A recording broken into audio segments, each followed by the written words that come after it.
Hi guys, welcome back to my YouTube channel. So matagal tayo hindi nakapag-upload ng video kasi busy tayo sa paggawas ng mga piso wifi natin. Kung makita nyo dyan, dami tayong piso wifi ngayon dyan. Dami tayong hindi pa naayos. So medyo makalat yung paggawa natin kasi hindi pa tapos yung bahay na pinagawa natin guys. Video natin ngayon is ito. Kung makita nyo yung sarap natin ngayon, ito yung wobbling ito guys. So kung makita nyo yung ganitong webbing kasi sinoli ko to is galing sa amin ng China. So kung gusto nyo bumili ng ganito, check na lang yung link sa baba ng ating video. So itong webbing ito, dalawang klase kasi yung ganitong webbing isa guys. AX300 Wi-Fi 6 na to guys, outdoor access point. So yung ganitong type ng guys is dalawang klase to. Yung isa is yung kulay puti, pero yung binili natin, kung makita ito yung itsura niya ngayon.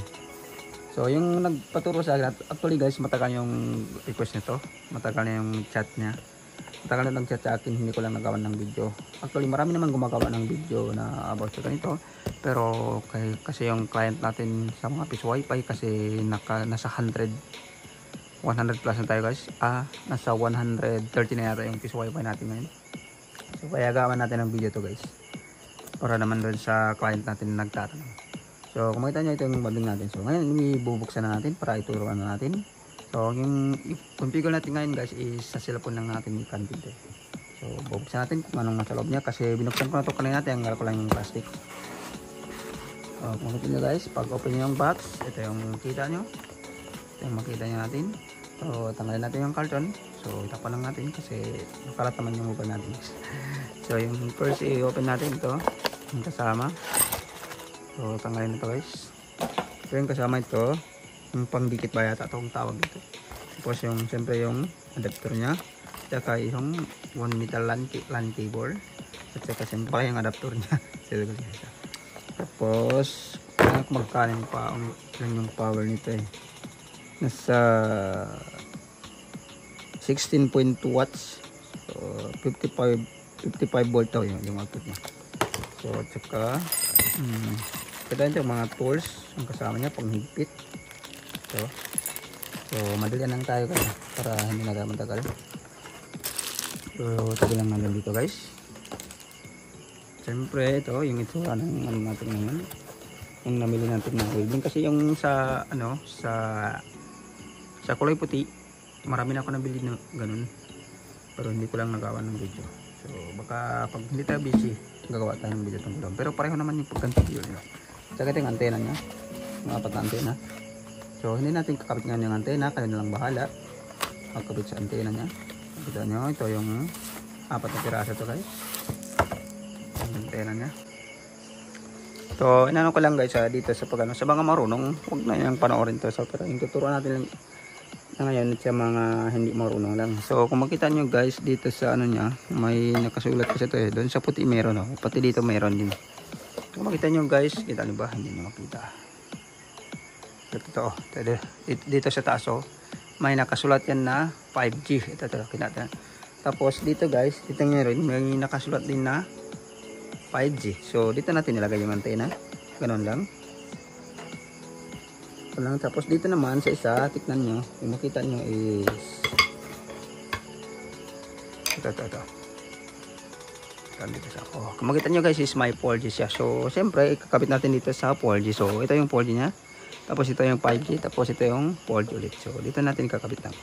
So para madali tayo guys, tanggalin natin to kasi hindi natin kailangan yan. Pag tsaka natin ikabit to pag tapos natin i-configure.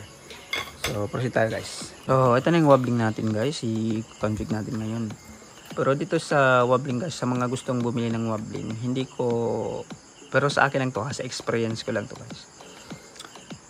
Kung nagka-piso pay kayo dito sa wobbling, ewan ko lang sa inyo, pero sa akin, ilang wobbling na nabili ko, pag sinalpak ko doon sa piso pay system, mahina talaga siya guys. Ewan ko lang sa inyo, pero baka hindi naman tayo magkapareho ng area. Pero ito yung na-experience ko dito sa wobbling, kung sa mga gustong bumili. Kasi kung gagamitin ko talaga to sa system ng piso pay, medyo mahina siya. Pero pag sa Wi-Fi 5, malakas talaga to guys, sa yung wobbling na to. Pero hindi naman ako mag-ano na baka pati sa inyo mahina. Pero pag sa akin, pag ginamit ko to sa Piso Pi, mahina siya. Yung malakas talaga dito sa akin is pag ginamit ko to, yung paggamitan ko lang nito is sa Wi-Fi 5, Wi-Fi 5 soap.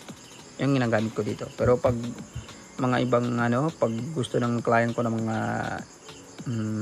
Piso Pi, yung system, yung ginagamit ko minsan is Ruigi. Pero pag ito, mahina talaga to pag dito sa akin guys. Ewan ko lang sa inyo, baka meron kayong i-adjust. Pero kung sa akin, yung hina to pag sa Piso Pi yung gagamitin. So, dito guys, sa pagkabit. So, first natin nilagay is automatic na sa wobbling natin is pupunta sa galing yan sa POA. So, ilagay natin ito. Kabit natin. So, saka natin nilagay yung takip pag tapos na natin yung configure kasi. So, siyempre lagyan natin yung internet. Yung internet natin is galing sa Starlink na yun. Ito Starlink natin. Kung sabihin nyo, hindi ako maglagay ng internet. So, lagyan natin yung internet para sure bore. Tapos, ilalagay natin yung dito, yung saksakan niya. Ganun lang. Tapos, yung ano natin dito sa taas, yung saksakan kasi walang ilaw dito sa amin. So, naka-live for 4 tayo ngayon guys. Kasi hindi naman tayo expert sa ganitong mga, sa ganitong mga video. Yung ginagawa talaga natin is tungkol sa mga live of 4. So, para ma-open natin. So, ito lang. Pinutin lang. So, para ma-open, para meron na siyang power, pinutin nyo lang to. So, kung makita nyo, umilaw na yan. Pati ngayon dito is umilaw na rin. So ngayon is papasukan natin yung portal niya. Gagawin natin guys, kung makita nyo ito yung, kung hindi nyo alam yung IP address, default IP address na ito yung sa likod, may sticker naman nyo dyan. So kung makita nyo ito, 192.168.30.1. So pwede nyo i-type, pwede naman i-type ito, yung http semicolon, yung dalawang semicolon, tapos slash waplink login.link. So pwede naman ito guys. Nakasuot naman yan. So ngayon punta tayo sa Chrome kasi yung gagamitin natin pag configure is cellphone lang guys. Kasi yun naman karamihan na ginagamit ngayon, cellphone lang. So punta tayo dito sa Chrome guys. Tapos i-type natin dito is first gagawin natin para i-connect na tayo sa wobbling. So kung makita nyo, ito yung wobbling natin. So tingnan natin guys para hindi pa maglabas. So ito yung sa baba, yung wobbling natin. So open natin yung guys. So minsan guys, pag yung mga ibang cellphone hindi kasi maglabas yung dashboard niya, yung login portal niya. Pag hindi niya maglabas, guys, punta lang tayo sa Chrome at i-type natin dito yung IP address na is 192.168.30.1. So, ito lang ko. So, ito lang maglabas. So, ito na maglabas yung dito na tayo sa portal niya. So, yung ibang login niya is yung ito-type natin dito is http tapos /waplink waplogin pala to guys, waplogin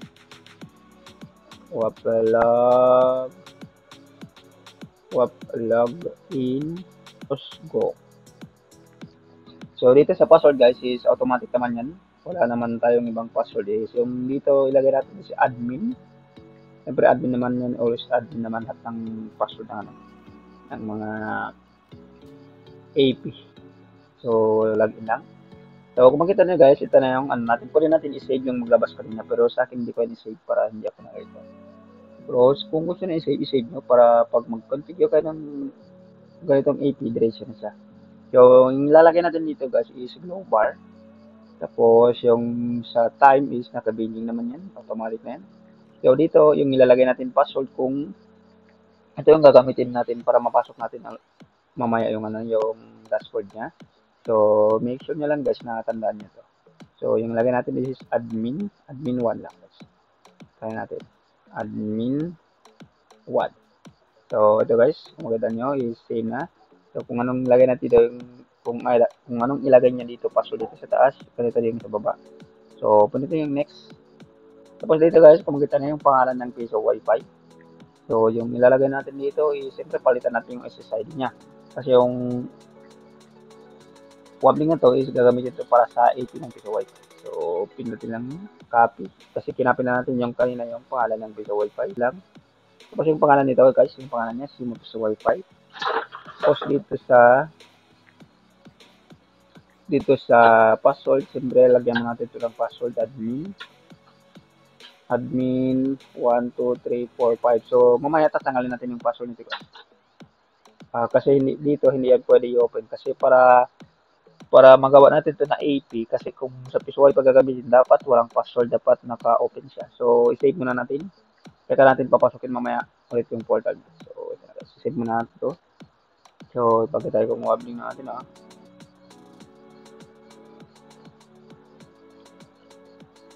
So ito na siya guys. Yan na yung wabling natin. Yan. So medyo makalat yung paggawa natin Pasensya na kayo. So punta lang tayo ulit doon. Connect muna tayo guys. So pindutin lang to guys. Tapos hanapin natin yung ginawa natin kanina. Pangalan is Mapis Wi-Fi. So siyempre, kung mag-correct kayo, may password yan. Kasi kung anong nilagay yung password din kanina, ito rin yung nilagay natin dito para mapasok natin ulit yung portal niya. So, admin 1, 2, 3, 4, 5. So, puso yan. So, ito na siya guys. So, next yung gagawin natin is punta kayo dito ulit sa niya. Tapos, i-refresh nyo lang. So, ipinto lang tayo dito sa taas and pinatin yung go. Para makapasok tayo doon ulit sa sa dashboard niya, sa portal. Kailangan natin yung ginawa natin kanina. So, yung nilagay natin dito kanina is admin. So, make sure nyo lang na matandaan nyo to. Admin 1 yung nilagay natin kanina. Kung mag-configure ko ng itong MP. So, login lang. So, kung makita nyo, ito na yung portal nyo, yung dashboard nyo guys. Ito na, yung network, and yan. Ang pangalan niya is Mapis Wi-Fi, same yung pangalan. So, yung gagawin natin dito para maging 80 na to, para magkakot yung mga file natin. Lagay natin dito is punta tayo dito sa wireless. Tapos dito i-open natin to. Kung gusto niyo hindi magkapareho yung pangalan ng 4G at saka 5G, pindutin yung sa taas, yung enable into make 2.5 2.4 GHz and 5G. 2.4G and 5G. So, kung gusto niyo magkapareho ng pangalan, pindutin lang yan. Ano lang. Tapos, dito naman sa password niya, pindutin niyo sa gitna, yung method. Tapos, pindutin yung open. Tapos, dito sa pangalan, pwede niyo pa ito yung pangalan. Dito sa channel, pwede niyo lagyan ng channel. Pero sa akin, hindi na yan. Naka-auto na lang. Tapos, dito sa bandwidth, pwede rin. Pero sa akin, yung dalawa na yung gagamitin natin. So, yung iba, pwede niyo lagyan ng channel, yung 5G niya. So, dito guys, sa taas. Ito. Para makipagkita ko na sila. Ito yung pangalan ng 5G. Yung makita nyo is 5G Wi-Fi.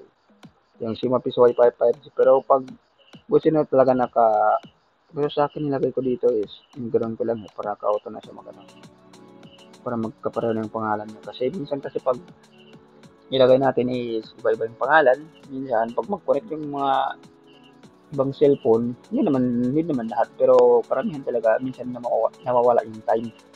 Example, pag nakakulit sila sa 5G tapos nakamantala sa 5G, minsan nawawala yung time. Kaya yung ginawa ko dito, kung para sa akin lang, ewan ko kung sa inyo.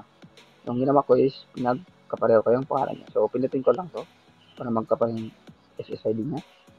Tapos, open yung password, tapos pinutin yung save. So, ganun guys, nakasave na siya.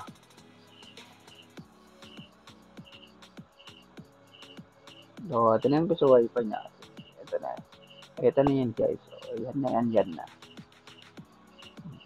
Yung wobbling natin. So, bukas kukunin ito ng mayari. Check muna natin kung wala ng password. So, try natin i-forget para sulbor. So, wala na yan guys. Natanggal na yung parang susi. Yung tingnan mo yung pag may password, yung parang may susi yan din sa gilid. So, yan, wala na yan. So, yung next gagawin natin dito, punta naman tayo ulit sa Chrome. Tapos, i-refresh lang natin. Kung ayaw, pindutin yung sa taas. Tapos, pindutin yung go. Tapos, napasok naman tayo ulit sa portal niya. Dashboard niya. Admin. Ang ginawa natin kanina is admin 1. Kasi pinalitan natin, dinagdagan lang natin ng 1. So, ito na guys, yung itsura niya. So, punta tayo dito sa advanced. Tingnan natin. Kung makita nyo ito, So, dito sa network, pulin na yan. Yan. So, ano bang gagawin natin dito? Tapos, dito sa mode selection, tapos naka-IP mode na siya. Naka-IP mode. So, dito sa, dito. Kung gusto niya palitan yung mode, pwede na siya gawin na repeater, mesh mode, and mesh AP mode, and mesh extender mode. Pwede pala ito gawin extender. So, ito yung mga feature na guys. Sa akin is ginagawa ko lang AP, so wala natin magagawin dito. AP natin guys, tapos natin i-configure. So, bubukas pwede na ito paano natin sa may-ari para i-chat na natin to. So, kung gusto nyo bumili ng ganito, ito yung model ng nabili natin. Ganyan. AX300 Wi-Fi 6 outdoor access point. So, ito yung wobbly. So, ilalagay ko sa description ng ating video kung gusto nyo bumili ng ganito. So, bumili ko ito galing sa mainland China. So, ito guys, hanggang dito yung video natin. Kung gusto mo ng ganitong video, pakipindot yung like and subscribe. Pakihit na rin yung notification bell para ma-update ka kung may bago tayong video na ina-upload. So, thank you for watching and good night.